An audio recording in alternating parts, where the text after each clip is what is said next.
رحم اللہ من یقرأ الفاتحہ۔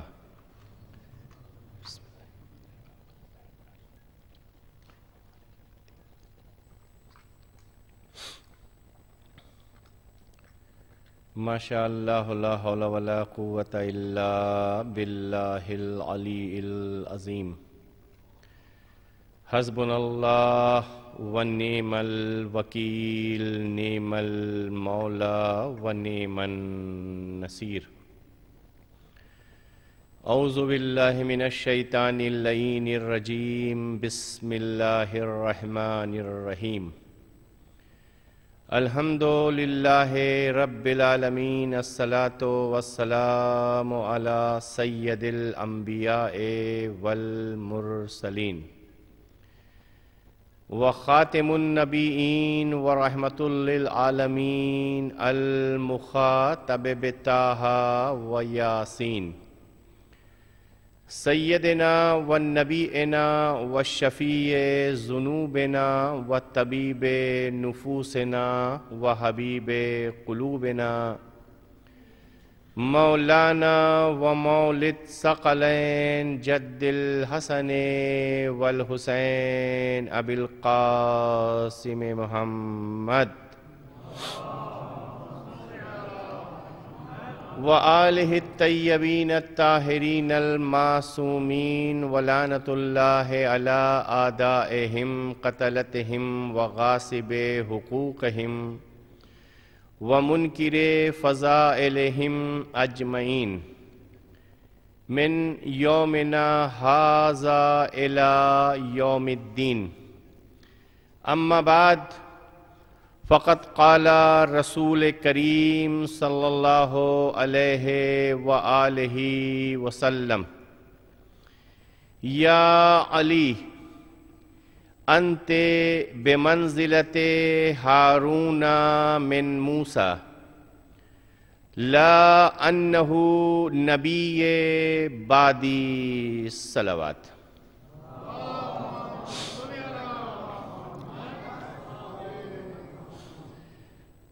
عزیزان محترم، سرکار دو عالم کا یہ مشہور و معروف فقرہ اور یہ حدیث سرکار کی وہ ہے جس پہ پورا عالم اسلام متفق ہے۔ شرح حدیث لکھنے والوں نے اس حدیث کی شرح میں یہ ایک جملہ ارشاد فرمایا ہے کہ جب سرکار دو عالم مدینے سے جنگ تبوک کے لیے روانہ ہو رہے تھے، جو کہ رومیوں کے ساتھ ہونی تھی، اور ملک روم نے اسلام کے خلاف اپنی فوجوں کو بھیجا تھا، جس کا نام تاریخ میں جنگ تبوک ہے۔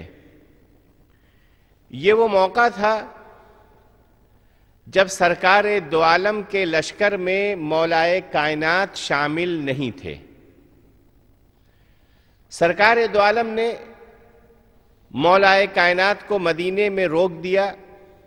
اب ظاہر ہے یہ کیا مصلحت تھی، یہ رسول جانتے ہیں یا رسول کا اللہ جانتا ہے کہ پروردگار عالم کے اس مجاہد کو، کہ جس کی موجودگی ہر میدان جہاد میں اس جہاد کی کامیابی کا راز تھا، اس جنگ تبوک کے لیے جب لشکر جا رہا تھا تو مولائے کائنات کو رسول نے روک دیا، اور جب مولائے کائنات نے نہایتی ادب و احترام کے ساتھ رسول سے یہ سوال کیا کہ یا اللہ کے رسول، آپ اپنی مصلحت بہتر جانتے ہیں کہ آپ نے مجھے کیوں مدینے میں روک دیا ہے اور آپ مجھے اس فوج کا حصہ نہیں بنا رہے ہیں، لیکن اگر مناسب ہو تو آپ وہ وجہ مجھے بتائیں کہ جس وجہ کی بنیاد پر مجھے مدینے میں روکا جا رہا ہے۔ اس موقع پہ سرکار دو عالم نے یہ جملہ ارشاد فرمایا، یہ حدیث ارشاد فرمائی کہ یا علی انت بمنزلت ہارون من موسیٰ، یا علی تمہاری منزلت ہمارے نزدیک یہی ہے جس طرح سے جناب موسیٰ کے نزدیک ان کے بھائی جناب ہارون کی تھی۔ اس کے آگے سرکار دو عالم نے ایک جملہ ارشاد فرمایا، یا علی انت بمنزلت ہارون من موسیٰ لأنہ نبی بعدی، اس کے بعد میرے بعد جو ہے وہ کوئی دوسرا نبی نہیں آنے والا ہے۔ ظاہر ہے اس حدیث کو بارہا آپ حضرات نے سماعت فرمایا ہوگا، لیکن میرا یہاں پہ بہرحال ایک سوال ہے کہ مولا کائنات نے صرف سرکار دو عالم سے اتنا پوچھا تھا کہ یا رسول اللہ آپ مجھے مدینے میں کیوں چھوڑ کر جا رہے ہیں؟ آپ اپنے ساتھ مجھے لے کر کیوں نہیں جا رہے ہیں؟ ظاہر ہے سرکار دو عالم نے جو وجہ بتائی، یا علی انت بمنزلت ہارون من موسیٰ، اے علی تمہاری منزلت میرے نزدیک وہی ہے جو جناب موسیٰ کے نزدیک جناب ہارون کی تھی۔ یہ بات تو بالکل سامنے کی ہے کہ جب جناب موسیٰ کوہ طور پہ جا رہے تھے تو جناب ہارون کو انہوں نے اس شہر میں اپنی جگہ چھوڑا۔ عزیزوں میں توجہ چاہتا ہوں اس جملے پر جو میں نے ابھی گزارش کیا ہے، یا علی تمہاری حیثیت میرے نزدیک وہی ہے جو موسیٰ کے نزدیک ہارون کی تھی۔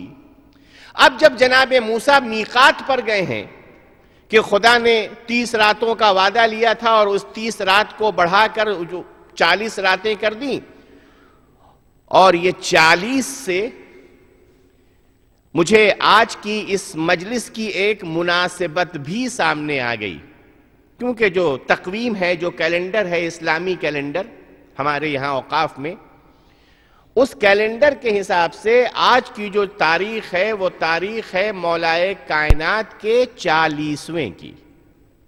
آپ کے چہلم کی یہ تاریخ بنتی ہے، لہٰذا انشاءاللہ مولا کائنات ہی کا ذکر ہوگا اور مصائب بھی انہی کے پڑھے جائیں گے۔ پھر میں اپنے جملے کو دہرانا چاہتا ہوں، بہت ہی اطمینان کے ساتھ آپ حضرات فکر کریں میں کیا گزارش کر رہا ہوں۔ مولا کائنات نے ایک جملہ پوچھا تھا، یا رسول اللہ آپ مجھے مدینے میں چھوڑ کر کیوں جا رہے ہیں؟ اس کی وجہ یہ بتائی رسول نے کہ تمہاری حیثیت میرے نزدیک وہی ہے جو جناب موسیٰ کے نزدیک جناب ہارون کی تھی۔ اتنا کہنے کے بعد سرکار اگر خاموش بھی ہو جاتے تو سوال کا جواب مل گیا تھا، سوال کا جواب مل گیا تھا، لیکن سرکار دو عالم نے ایک لفظ کا اور اضافہ کر دیا، لا انہو نبی بعدی، میرے بعد کوئی دوسرا نبی نہیں آئے گا۔ ان دو جملے کو یاد رکھیے گا، یا علی تمہاری حیثیت میرے نزدیک وہی ہے جو موسیٰ کے نزدیک ہارون کی تھی، اور میرے بعد کوئی دوسرا نبی نہیں آئے گا۔ اب پوری تاریخ پڑھیے، قرآن کی تفسیر پڑھیے کہ جب جناب موسیٰ گئے ہیں کوہ طور پر میقات پر اللہ سے ملاقات کرنے کے لیے، تو اپنی پوری قوم کا راہبر، اپنی پوری قوم کا ہادی، اپنی پوری قوم کا رہنما انہوں نے کسی اور کو نہیں بنایا ہے کہ کسی اور کو بنا دیا ہوتا۔ انہوں نے کس کو بنایا؟ جناب موسیٰ نے۔ جناب موسیٰ نے قوم کا جنہیں ذمہ دار بنایا ہے وہ اپنے بھائی ہارون کو بنایا ہے۔ یہاں تک بات سمجھ میں آ گئی؟ اب عزیزو، اگر جناب موسیٰ نے اپنی مرضی سے اپنے بھائی ہارون کو اپنی جگہ پر بٹھایا ہوتا، آپ حضرات کی نگاہ میں تو قرآن کی تفسیر ہے، آپ حضرات تو پڑھتے لکھتے رہتے ہیں، اگر جناب موسیٰ نے اپنی مرضی سے 40 دن کے لیے بھی، 40 راتوں سے زیادہ جناب موسیٰ میقات پر کوہ طور پر نہیں رہے ہیں، تو جناب موسیٰ 40 روز کے لیے جا رہے ہیں قوم سے الگ، پلٹ کر آئیں گے اپنی ہی قوم میں، لیکن اس 40 دن کے لیے بھی جناب موسیٰ نے کیا انتظام کیا؟ جناب موسیٰ نے دعا کی پروردگار عالم سے، میرے مالک تو میرا جانشین مقرر کر، تو مقرر کر، تو اس لیے مقرر کر کہ مجھے تو نے مقرر کیا ہے۔ تو اس کا مطلب کیا ہوا؟ جسے اللہ مقرر کرے گا، اگر وہ اپنی قوم کو 40 دنوں کے لیے بھی چھوڑ کر کہیں جائے گا تو اس کی ذمہ داری ہے کہ اپنی مرضی سے اس قوم کا راہبر کسی کو نہ بنائے، اپنی مرضی سے کسی کو اس قوم کا راہبر نہ بنائے۔ تو اب جناب موسیٰ نے دعا کی کہ خدایا میرا وزیر بنا، میرا خلیفہ بنا، میرا جانشین بنا۔ کسے بنا؟ میرے بھائی ہارون کو بنا۔ یہ جناب موسیٰ کی دعا ہے، اور پروردگار عالم نے جناب موسیٰ کی دعا کو قبول کیا اور جناب ہارون کو جناب موسیٰ کی جگہ پر اس قوم کا ہادی مقرر کیا۔ کس نے؟ خدا نے۔ اب قرآن کی آیات کی روشنی میں ایک عام سا بالکل سمپل بالکل سیدھا سا سوال ہے کہ جناب موسیٰ نے جانے کے وقت اپنے موت کی خبر تو نہیں دی ہے؟ کوئی روایت بتائیے کہ جب کوہ طور پر موسیٰ جا رہے تھے تو انہوں نے اپنی قوم سے کہا کہ میں تو جا رہا ہوں، اب میری زندگی کے آخری دن قریب آ گئے ہیں؟ نہیں، موسیٰ نے ایسا کچھ نہیں کہا۔ موسیٰ گئے ہیں میقات پر تو اپنی قوم میں پلٹ کر آنے کے یقین کے ساتھ گئے ہیں۔ تو جہاں پلٹ کر آنے کا یقین ہو، عزیز ایک جملہ کہا ہے میں نے، جہاں پلٹ کر آنے کا یقین ہو، 40 دنوں کے لیے ہی کیوں نہ صحیح، وہیں نبی خدا اپنی مرضی سے قوم کو کسی کے حوالے نہیں کرتا ہے جب تک اس کی تائید خود پروردگار عالم نہ کر دے۔ تو وہ رسول جو بار بار اعلان کر رہا تھا کہ اب ہماری زندگی کے دن قریب آنے والے ہیں، ان قریب میں تمہارے درمیان سے اٹھنے والا ہوں، میں تمہارے درمیان سے جانے والا ہوں، تو جس رسول کو اپنی موت کا یقین تھا کہ اب میں جانے والا ہوں، بتاؤ وہ کسی ایسے کو اس قوم کے حوالے کیسے کر دے گا کہ نہ جس کی ابتدا میں پاکیزگی ہے نہ جس کی انتہا میں پاکیزگی ہے۔ ایک صلوات بھیج دیں محمد و آل محمد۔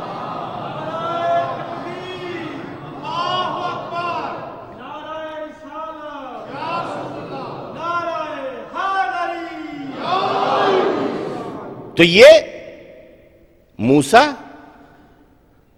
تمہاری حیثیت، ہارون تمہاری حیثیت جناب موسیٰ کے نزدیک اللہ کے مقرر کیے ہوئے خلیفہ کی ہے، اور یہاں لفظ خلیفہ استعمال کیا ہے جناب ہارون نے۔ میرے بعد 40 دنوں کے لیے کوئی خلیفہ مقرر کر، کوئی جانشین مقرر کر۔ کیوں مقرر کر؟ کہ وہ میری قوم کی رہبری کر سکے۔ تو اس کا مطلب کیا ہے کہ جو نظریہ موسیٰ کا تھا وہی نظریہ ہارون کا ہے، جو مقصد موسیٰ کا تھا وہی مقصد جناب ہارون کا ہے، اور وہ ہارون ہے کیا؟ جناب موسیٰ کے بعد ہارون ہے خلیفہ۔ اب آئیے، مسلمانوں کا ظاہر ہے جتنا بھی طبقہ ہے وہ سب مولائے کائنات کو مانتے ہیں اور خلیفہ مانتے ہیں۔ پہلا، دوسرا، تیسرا نہیں، چوتھا خلیفہ مانتے ہیں، اور یقیناً مولائے کائنات چوتھے خلیفہ ہیں۔ تعجب مت کیجئے گا، ہم بھی انہیں چوتھا ہی خلیفہ مانتے ہیں۔ پھر میں آپ سے کہوں گا تعجب مت کیجئے گا، تھوڑی دیر میرے ساتھ رہیے۔ ہر صاحب ایمان کو علی کو چوتھا خلیفہ ماننا چاہیے، جس کے پاس بھی ایمان ہے اور جس کی نگاہ میں قرآن ہے، اسے علی کو چوتھا خلیفہ ماننا چاہیے۔ ہمیں کوئی پریشانی نہیں ہے، ہمیں کوئی اعتراض نہیں ہے، کسی طرح کا کوئی ڈسپیوٹ ہمارے درمیان نہیں ہے، کسی طرح کا کوئی مسئلہ نہیں ہے۔ آپ بھی چوتھا مان رہے ہیں علی کو خلیفہ. میں بار بار یہ لفظ، میں امام کا لفظ نہیں استعمال کر رہا ہوں،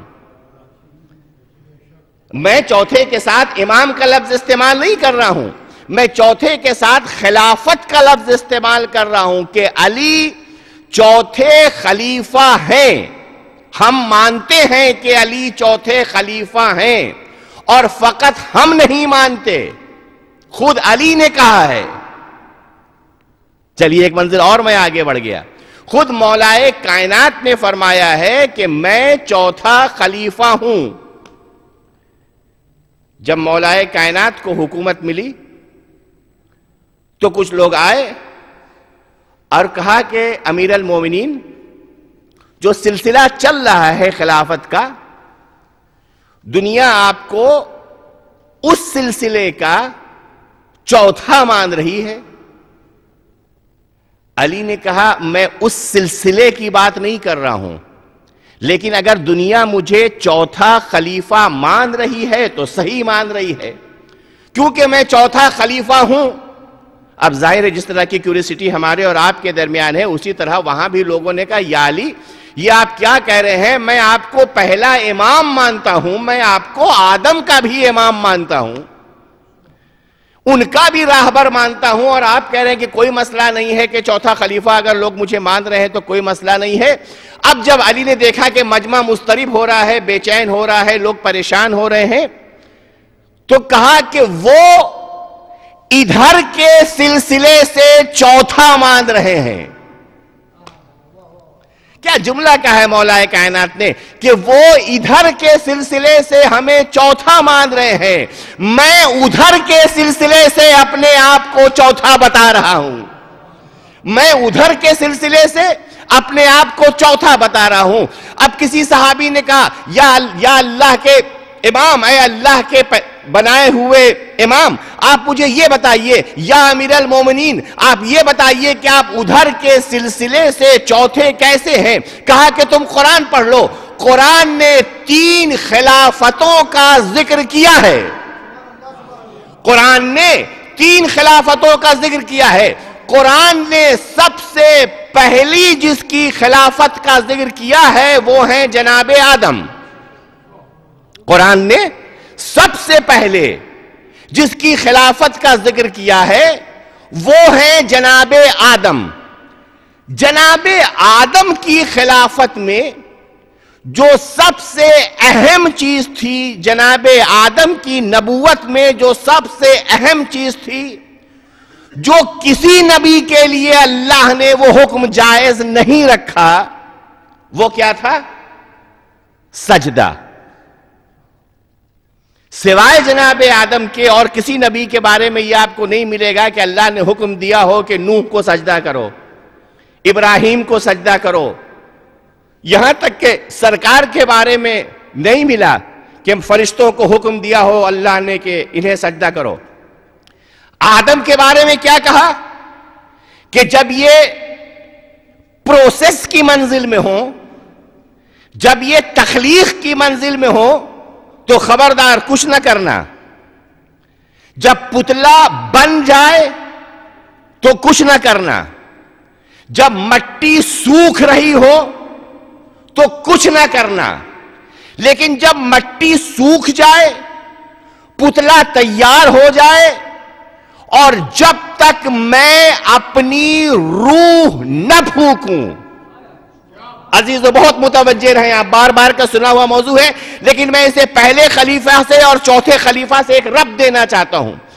پہلا خلیفہ آدم کے لیے خدا نے کہا جب میں اس میں اپنی روح پھونک دوں. یہ روح ہے کیا؟ یہ روح کہتے کس کو ہے؟ روح ہمارے اندر بھی پائی جاتی ہے، آپ کے اندر بھی پائی جاتی ہے، ہر جاندار کے اندر روح پائی جاتی ہے.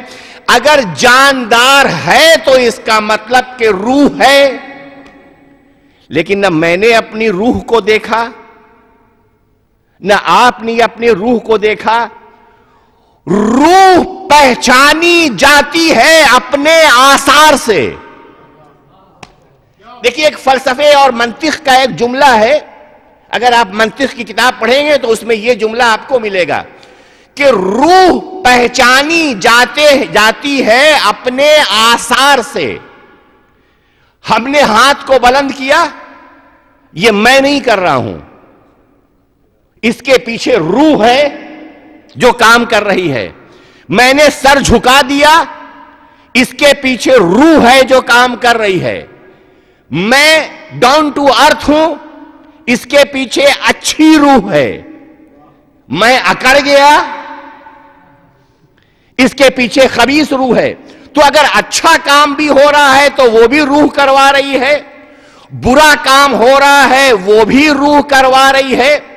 تو روح وہ ہے جس کے اثرات سے انسان پہچانا جاتا ہے. اچھا عمل کر رہا ہے تو لوگ کہتے ہیں اچھی روح ہے اس کے اندر، برے عمل کر رہا ہے تو لوگ کہتے ہیں خبیث روح ہے اس کے اندر. اب قرآن نے روح کی تعریف کیا کی ہے؟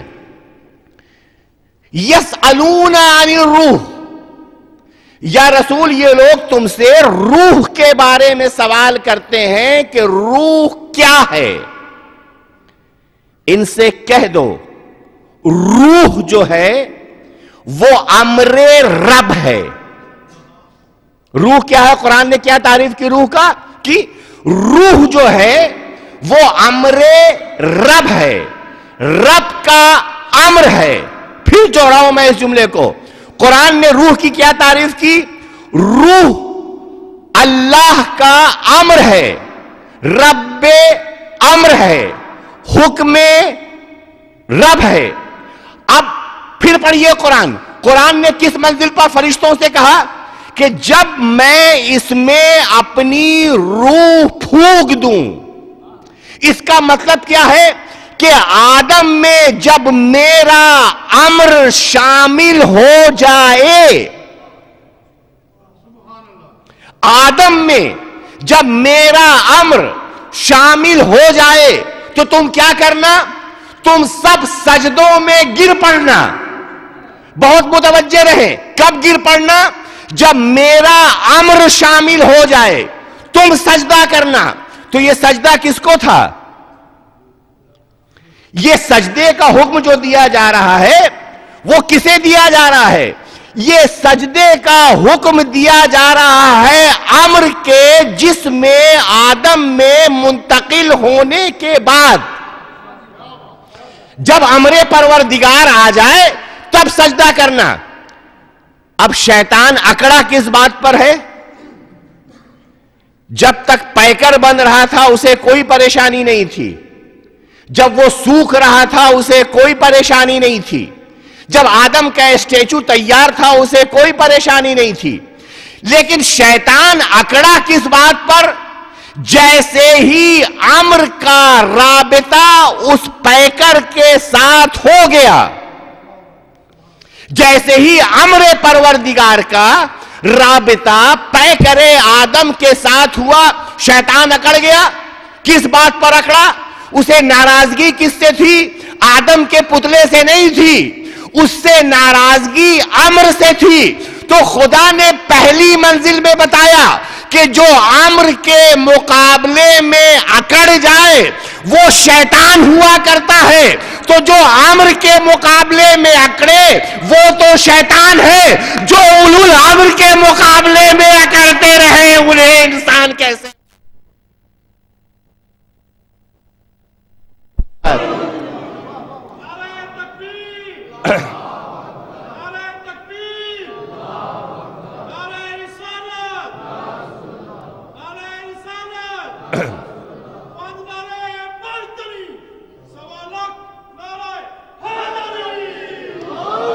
بالکل سامنے کی بات ہے کہ وہ اس نے سرکشی کی امر کے مقابلے میں. تو امر کے مقابلے میں سرکشی کرنے کا نتیجہ یہ ہوا کہ خدا نے اپنی بارگاہ سے اسے قیامت تک کے لیے ملعون قرار دیا. تو جو اولو الامر کے مقابلے میں آ جائیں ظاہر ہے وہ بھی خدا کی نگاہ میں پسندیدہ نہیں ہیں. سجدہ کرو. کب سجدہ کرو؟ جب میرا امر شامل ہو جائے. اللہ نے سجدے کی ایک سمت مقرر کی ہے. ہر جگہ سجدہ نہیں ہوگا، ہر ڈائریکشن میں سجدہ نہیں ہوگا، ہر طرف سجدہ نہیں ہوگا.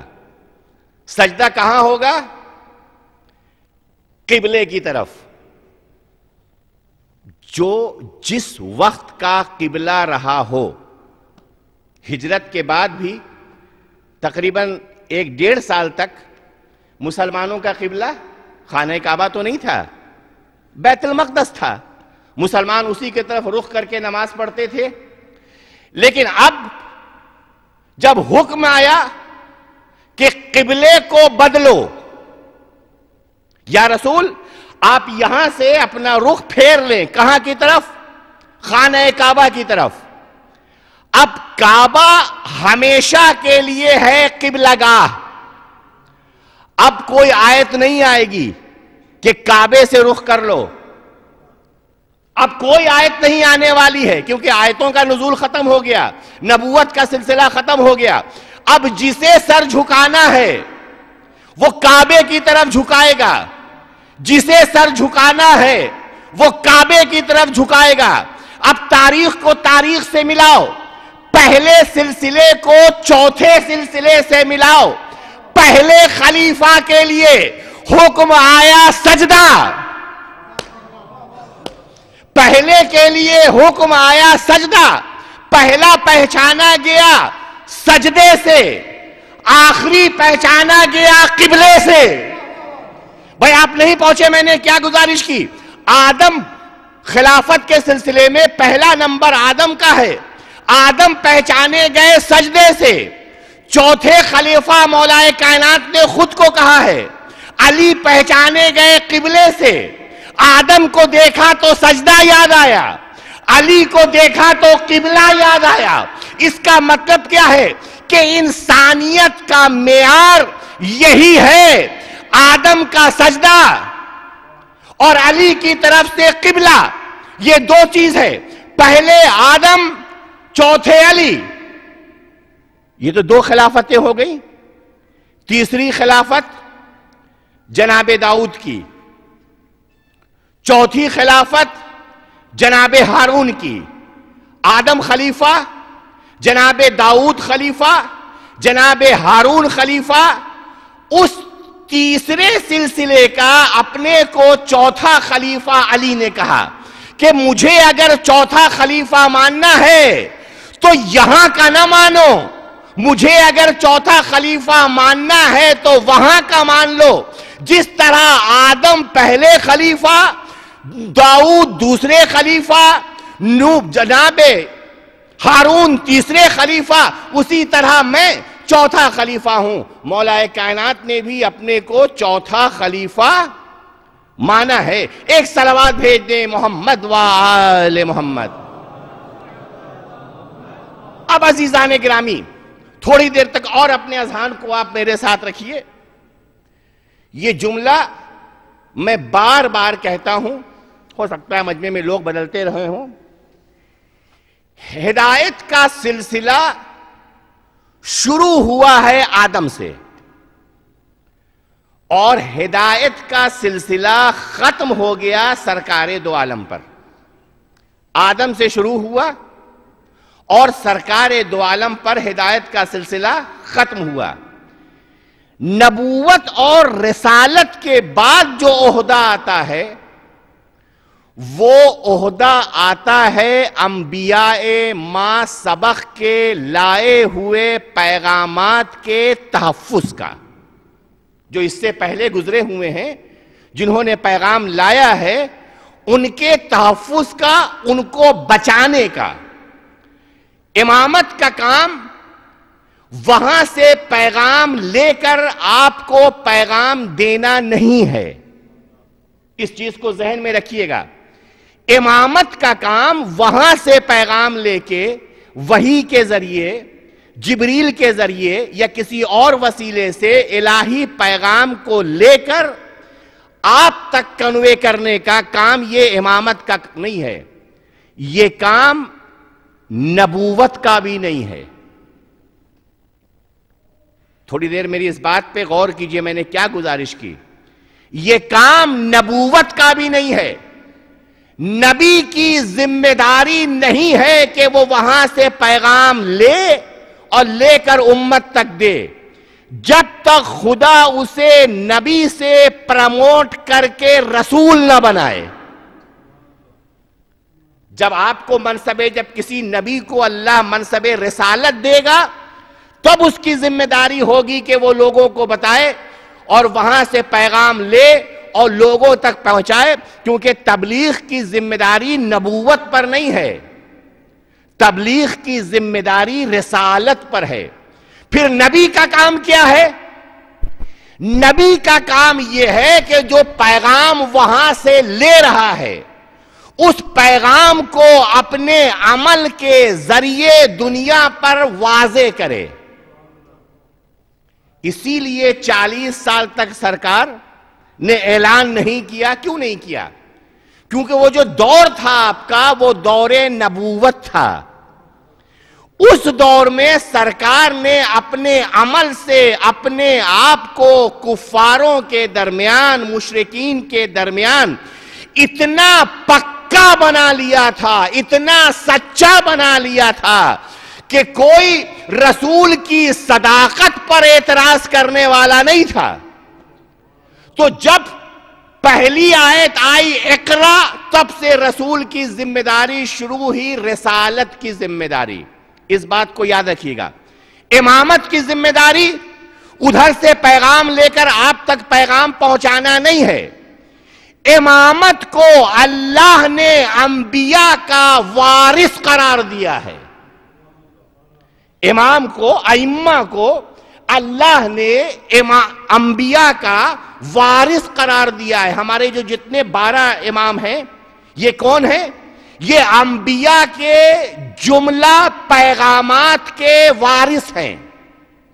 یعنی جو کمال آدم میں تھا وہ کمال ان میں ہوگا، جو کمال نوح میں تھا وہ کمال ان میں ہوگا، جو کمال ابراہیم میں تھا وہ کمال ان میں ہوگا، جو کمال موسیٰ میں تھا وہ کمال ان میں ہوگا، جو کمال عیسیٰ میں تھا وہ کمال ان میں ہوگا، جو خصوصیت سرکار دو عالم میں تھی وہ فضائل ان میں ہوں گے. اس کا مطلب کیا؟ امامت کی پہلی منزل پر جب دنیا نے علی کو دیکھا، امامت کی پہلی منزل پر جب دنیا نے علی کو دیکھا، تو اب یہ رسول کی ذمہ داری تھی کہ رسول بتائیں کہ میرے بعد جو انبیاء کی وراثتوں کا وارث ہوگا اس کی ذات میں تنہا اس کے ذاتی کمالات نہیں ہوں گے. کیوں؟ کیونکہ وہ ایک انسان کا نام نہیں ہے، وہ ایک فرد کا نام نہیں ہے، وہ ایک بشر کا نام نہیں ہے، بلکہ وہ آدم سے لے کر میرے کمال کا وارث ہے. رسول نے یہ بھی بتایا اور یہ بتانے کے بعد واضح اعلان کر دیا کہ اے میرے دور کے زندگی گزارنے والو، تمہیں ایمان 1,24,000 پر لانا ہے. بس عزیزو ایک بڑا لطیف نکتہ آپ کے سامنے رکھنا چاہتا ہوں. یہ جو رسول کو کے ہاتھ پر بیعت کر کے مسلمان ہو رہے تھے، ان کے عقیدے میں کتنے نبی اور کتنے رسول شامل ہوئے؟ 1,24,000. بتایا کس نے؟ رسول نے بتایا. یہ ایمان لے آئے اور لانا چاہیے تھا. تو اب رسول نے کہا کہ 1,24,000 انبیاء آئے ہیں اور میں آخری ہوں، لَأَنَّهُ نَبِيَّ بَعْدِي، میرے بعد کوئی نبی نہیں آنے والا ہے، کوئی رسول نہیں آنے والا ہے. تو رسول نے 1,24,000 انبیاء کے فیگر بھی بتائے امت کو، اور ایک انسان کامل کو دکھا بھی دیا جو اپنے دور کا آدم بھی تھا، جو اپنے دور کا نوح بھی تھا، جو اپنے دور کا ابراہیم بھی تھا. اور یہ بتانے کے لیے رسول نے ایک بیان بھی دے دیا کہ اگر آدم کو ان کے علم کے ساتھ دیکھنا چاہتے ہو نوح کو ان کے تقوی کے ساتھ دیکھنا چاہتے ہو، ابراہیم کو ان کی خلت کے ساتھ دیکھنا چاہتے ہو، نوح کو ان کی ہیبت کے ساتھ دیکھنا چاہتے ہو، عیسیٰ کو ان کے زہد کے ساتھ دیکھنا چاہتے ہو، فَالنَّظَرُ عَلَى وَجْهِ عَلِي ابن ابی طالب، علی کے چہرے پہ نظر کرو، آدم سے لے کے محمد تک کے اوصاف نظر آ جائیں گے۔ ایک صلوات بھیج دے محمد و آل محمد۔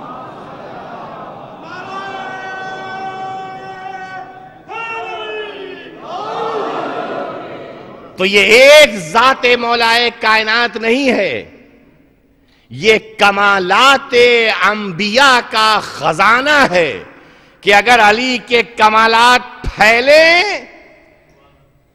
تو اتنی کشادگی ہو جائے، اتنا وائڈ رینج ہو اس کا کہ جتنے کمال، جتنی کوالٹیز انبیاء میں تھیں وہ سب ایک ذات علی میں آ جائے، اور جب علی کی ذات سمٹے تو ایک نقطہ بسم اللہ بن جائے۔ ایک سوال بھیج دیں محمد و آل محمد۔ اب عزیزو، مولائے کائنات کی زندگی،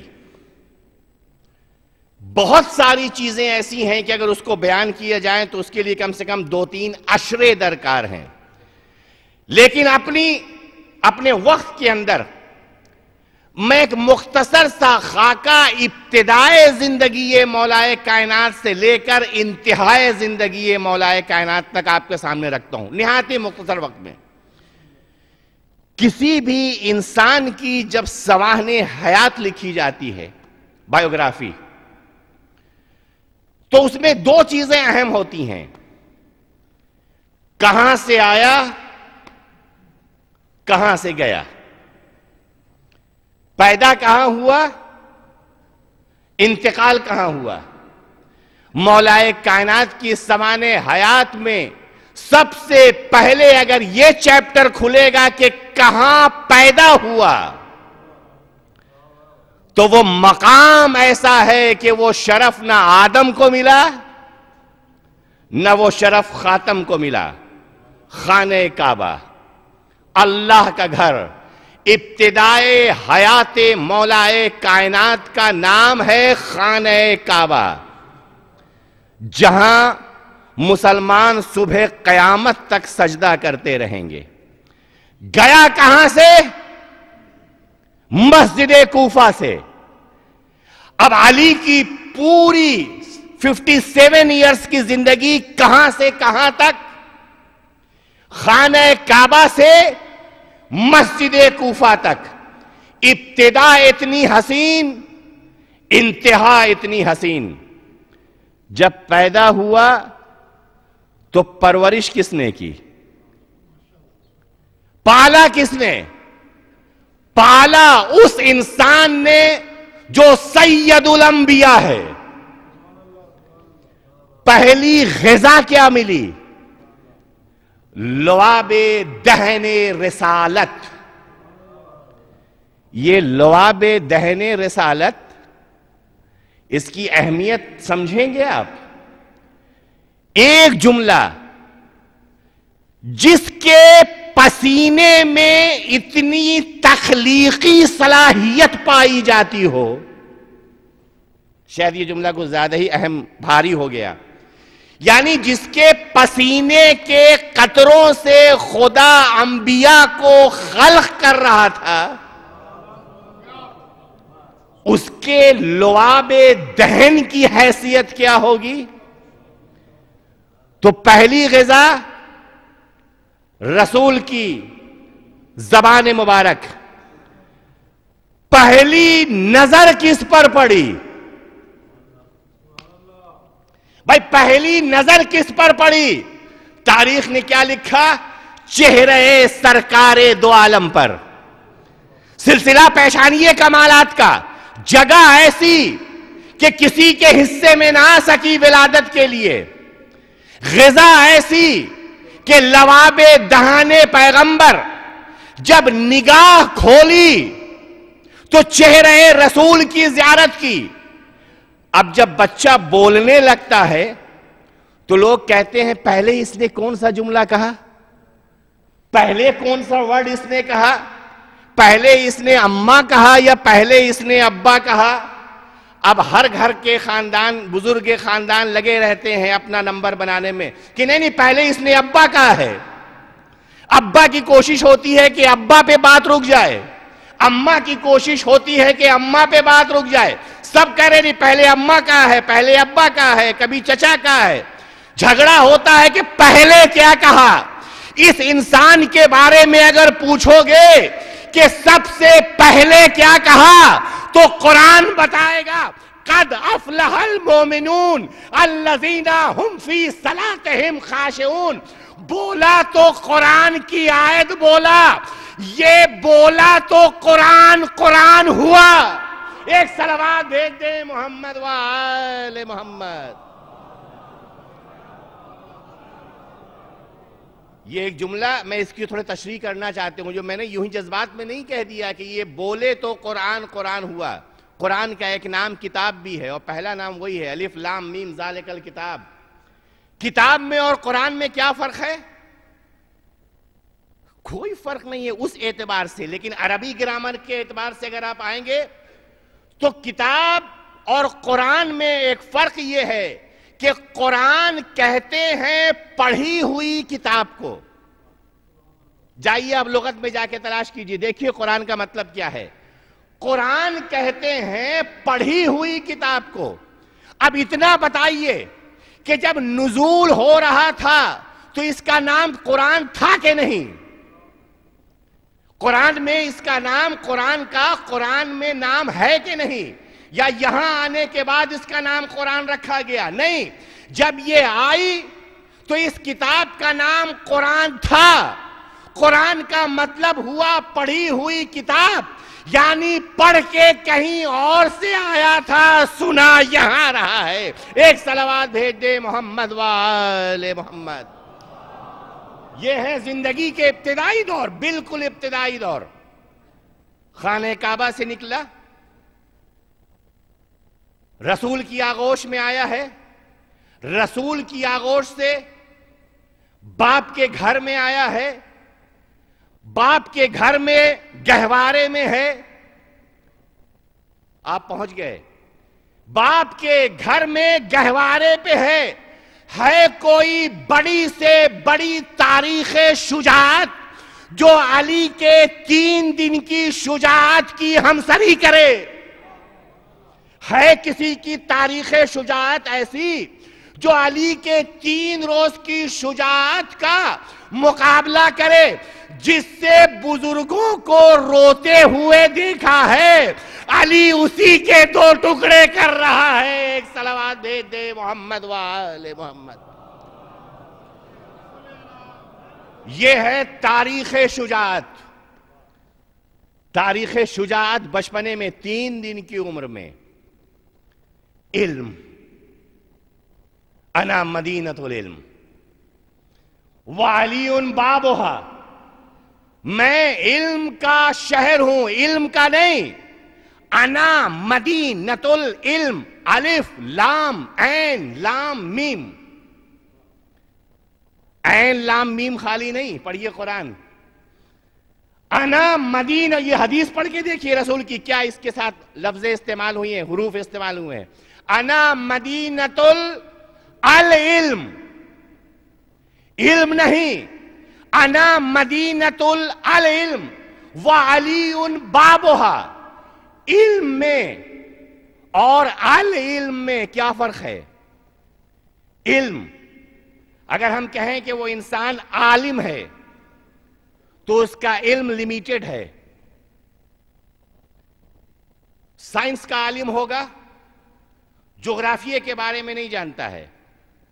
ہسٹری کا عالم ہوگا، فزکس کے بارے میں نہیں جانتا. فزکس کا عالم ہے، کیمسٹری کے بارے میں نہیں جانے گا. کیمسٹری کا ایکسپرٹ ہے، بایولوجی کے بارے میں نہیں جانے گا. اگر سائنس سبجیکٹ ہے تو آرٹس کے بارے میں نہیں جانے گا. اگر آرٹس ہے تو سائنس کے بارے میں نہیں جانے گا. زمین کے علم کا ماہر ہے تو آسمان کا علم کا جاہل ہوگا. فلکیات کا علم رکھتا ہے تو ارضیات کا جاہل ہوگا. تو جہاں فقط علم آیا وہاں لمیٹڈ. ڈاکٹر ہے تو انجینئر نہیں, انجینئر ہے تو ڈاکٹر نہیں. اب رسول نے کیا کہا؟ انا مدینۃ العلم, میں العلم کا شہر ہوں. العلم کسے کہتے ہیں؟ کہ کائنات میں جتنی طرح کے علوم پائے جاتے ہیں.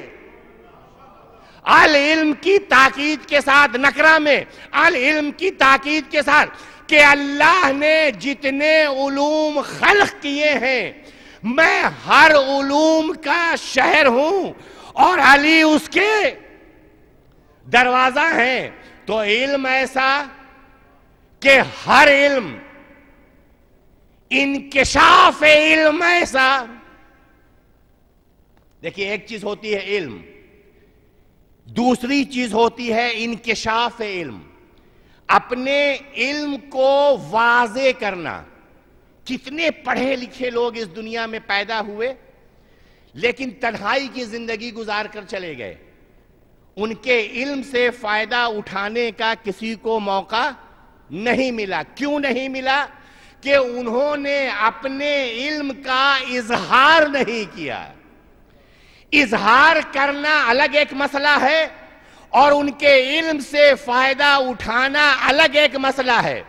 علم ایسا, اس علم پہ اعتبار ایسا کہ کوفے کے منبر سے علی آواز دے رہے ہیں, سلونی سلونی قبل ان تفقدونی, جو پوچھنا ہے پوچھ لو اس سے پہلے کہ مجھے نہ پاؤ.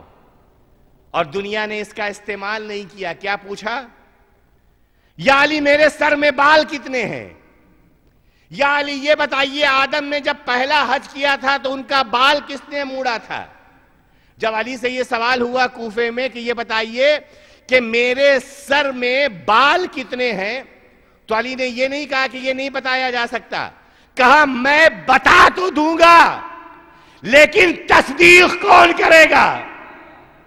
بھائی میں بتا تو دوں گا لیکن بتائے گا کون کہ ہاں میں نے جو کہا ہے اتنی ہی بات ہے.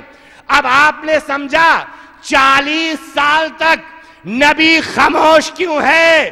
جیسے علی آئے منزل رسالت ملی ویسے ہی رسالت کا اعلان کر دیا کہ ہم اعلان رسالت کریں گے, علی تصدیق رسالت کرے گا. ایک صلوات بھیج دے محمد و آل محمد. اب آئیے 2-4 منٹ میں مکے کی زندگی اعلان رسالت کے بعد, انا یا رسول اللہ, میں آپ کی مدد کروں گا. انا یا رسول اللہ, شیب ابو طالب میں دشمنوں کا محاصرہ, انا یا رسول اللہ. شب ہجرت 40 اٹھی ہوئی تلوار, انا یا رسول اللہ. ہجرت کے شب, انا یا رسول اللہ. بدر میں, انا یا رسول اللہ. احد میں, انا یا رسول اللہ. خیبر میں یا رسول اللہ. خندق میں یا رسول اللہ. صلح حدیبیہ میں یا رسول اللہ. فتح مکہ میں یا رسول اللہ. رسول کی رحلت کے وقت میں یا رسول اللہ. کفن دینے کا مطلب آیا علی حاضر, غسل دینے کی منزل آئی علی حاضر. حیات پیغمبر میں کون ایسا لمحہ ہے جہاں نبی تو ہے لیکن علی نہیں ہے؟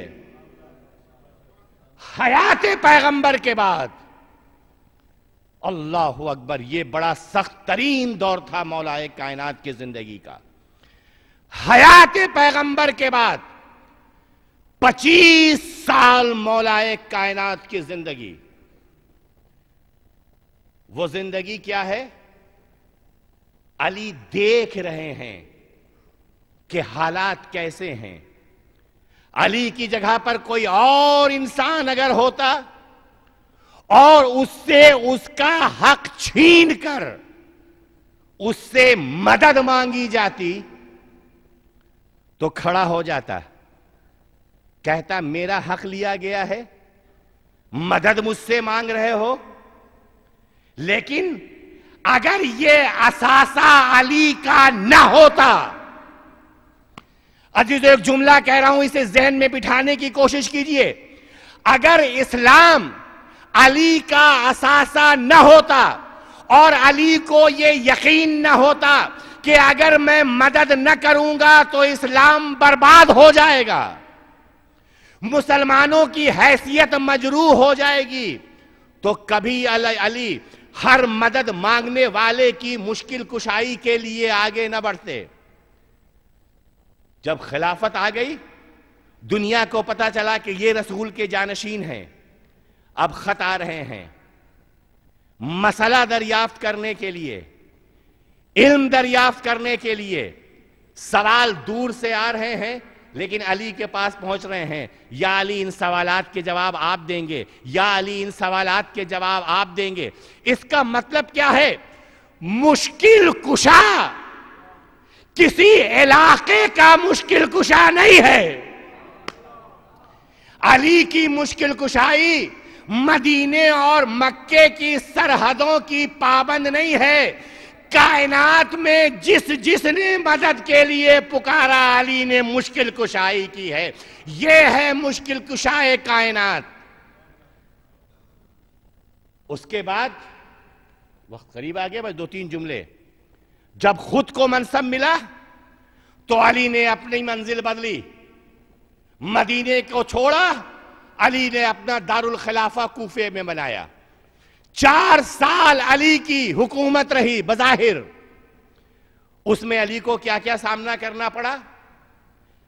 جنگ جمل علی نے جیت لی، لیکن مزاج اگر رحم کا نہ ہوتا تو اپنے مغلوب پر علی کبھی وہ رحم نہ کرتے جس رحم کا مظاہرہ علی نے کیا۔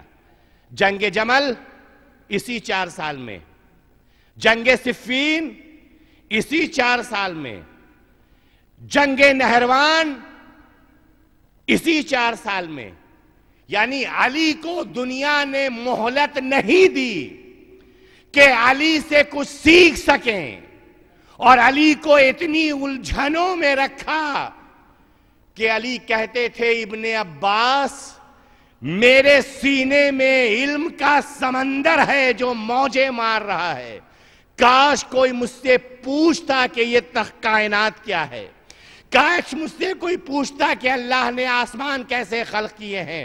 ابن عباس، اور بس ایک جملہ اور مصائب کی طرف، 1400 سال کے بعد دنیا نے سمجھا کہ پانی سے نور کیسے نکالا جا سکتا ہے۔ 36 ہجری میں جب علی جنگ صفین کے لیے جا رہے ہیں، راستے میں ایک پہاڑ سے آبشار گر رہا ہے، علی نے اپنے گھوڑے کو روکا، کہا خدا کی قسم اگر اس دنیا نے مجھے موقع دیا ہوتا تو میں اس پانی سے نور نکال کر بتاتا۔ ایسا عالم، ایسا مبلغ، ایسا رحم کرنے والا، ایسی مشکل کشائی کرنے والا سیاستوں کی نظر ہو گیا، حکومتوں کی نظر ہو گیا، اختلافات کی نظر ہو گیا۔ اور کسی نے ایک بڑا اچھا جملہ کہا ہے کہ دنیا کے جتنے بادشاہ قتل ہوئے وہ اپنے ظلم کی وجہ سے قتل ہوئے، علی تنہا وہ ہے جو اپنے عدل کی وجہ سے شہید ہوا۔ علی اپنے عدل کی وجہ سے شہید ہوئے ہیں، اور اللہ کیسا عدل ہے، کیسی امامت ہے کہ جانتے ہیں کہ یہ میرا قاتل ہے، لیکن جب مسجد کوفہ میں علی آئے ہیں، دیکھا ابن ملجم سو رہا ہے، کہا ابن ملجم یہ اوندھا انسانوں کے سونے کا طریقہ نہیں ہے، ایسے شیطان سوتے ہیں، اٹھ جا نماز کا وقت آ رہا ہے۔ کہاں کی نماز، کہاں ابن ملجم اور کیا اس کی نماز، لیکن علی نے فریضہ پورا کیا۔ گلدستہ اذان پہ آئے، صبح کا سناٹا ہے، گلدستہ اذان سے علی کی آواز آئی، اللہ اکبر۔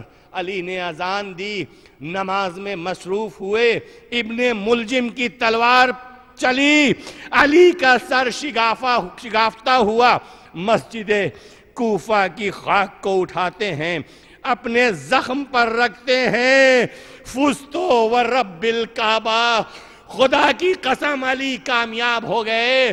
آواز آئی جبریل کی، رسول کا بھائی مارا گیا، ارکان ہدایت ٹوٹ گئے۔ یہ خبر امام حسن کے کانوں میں پڑی۔ امام حسن آئے، باپ کا زخمی سر دیکھا۔ علی کہتے ہیں بیٹا حسن پہلے مسلمانوں کو نماز پڑھاؤ۔ مسلمانوں کو نماز پڑھایا گیا، گھر سے ایک تخت آیا، اس تخت پہ علی کو لٹایا گیا، لٹا کر علی کو اپنے گھر کی طرف لوگ لے جا رہے ہیں۔ چاہنے والے پیچھے پیچھے ہیں کہ علی نے محمد حنفیہ سے کہا، بیٹا محمد حنفیہ ان لوگوں سے کہہ دو اپنے اپنے گھروں کو لوٹ جائیں۔ محمد حنفیہ کہتے ہیں بابا یہ آپ کے چاہنے والے ہیں، گھر تک جانا چاہتے۔ علی کہتے ہیں محمد جب میں اس حال میں اپنے گھر جاؤں گا، میری بیٹیاں باپ کو اس حال میں دیکھیں گی، وہ روئیں گی۔ میں نہیں چاہتا کہ زینب و کلثوم کی آواز کسی نامحرم کے کانوں میں پڑے۔ یا علی یہ وہی کوفہ ہے، لیکن یہ 40 ہجری کا کوفہ ہے۔ آپ نہیں چاہتے زینب و کلثوم کی آواز نامحرموں کے کانوں میں پڑے۔ یا علی تب کیا کیجئے گا جب 61 ہجری آئے گی، یہی کوفہ ہوگا، کوفے کا بازار ہوگا، منادی آواز دے رہا ہوگا، حاضہی سبایا من بناتے رسول اللہ، آؤ تماشا دیکھنے والوں، یہ رسول کی سیعلم الذین ظلموا ایام انقلبی ان ینقلبون انا للہ و انا الیہ راجعون۔ الہی بحق زہرا و ابیہا و بالہا و بنوہا، میرے مالک حاضرین مجلس اور